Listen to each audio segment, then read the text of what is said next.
les entreprises, il n'y a pas d'alternative. Ou les digues tiennent jusqu'à la reprise de l'activité, ou elles lâchent, et il faut alors s'attendre à une avalanche de défaillances d'ici juin.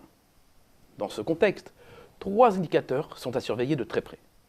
Le premier indicateur, c'est celui des taux d'intérêt. L'Euribor 3 mois pour être précis. Pourquoi? Tout simplement parce qu'il représente un bon indicateur de l'évolution de la tendance du coût du crédit. Et comme vous pouvez le voir, il est extrêmement bas. Il campe en dessous de 0,2% depuis 2 mois. C'est presque rien. C'est inédit. C'est la grande différence avec la crise de 1993. Ces taux bas facilitent le financement des projets porteurs. Ils simplifient surtout la gestion quotidienne et réduisent ainsi la mortalité des entreprises. À l'évidence, une normalisation des taux d'intérêt précipiterait les défaillances. L'évolution de l'Euribor 3 mois sera donc déterminante ces prochains mois. Le deuxième indicateur clé, c'est sans surprise le taux de marge. Il révèle la capacité de résistance des entreprises. Car quand les marges sont comprimées, impossible d'amortir les à-coups du cycle. C'est d'autant plus vrai que les entreprises ont déjà utilisé toutes les armes défensives à leur disposition. Baisse de l'intérim, fin des CDD, gel des embauches, blocage des rémunérations, report des grands projets d'investissement et ajustement des stocks.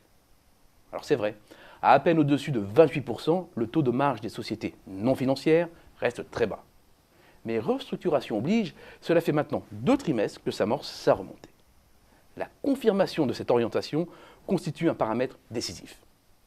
Le troisième indicateur clé, c'est la trésorerie, c'est-à-dire le cash disponible.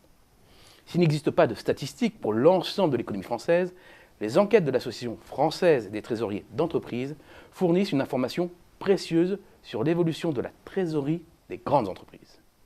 Depuis quelques mois, elle s'est stabilisée après s'être considérablement dégradée. C'est le signe que les grandes entreprises ont pris des mesures correctrices pour stopper l'hémorragie. Comment?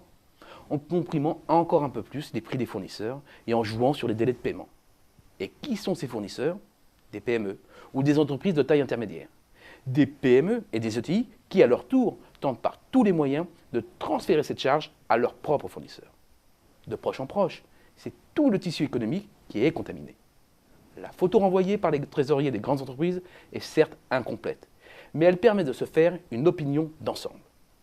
Taux d'intérêt, taux de marge et trésorerie vont être plus que déterminantes ces 6 prochains mois. Et notre capacité de rebond futur dépend en grande partie de la trajectoire de ces 3 indicateurs.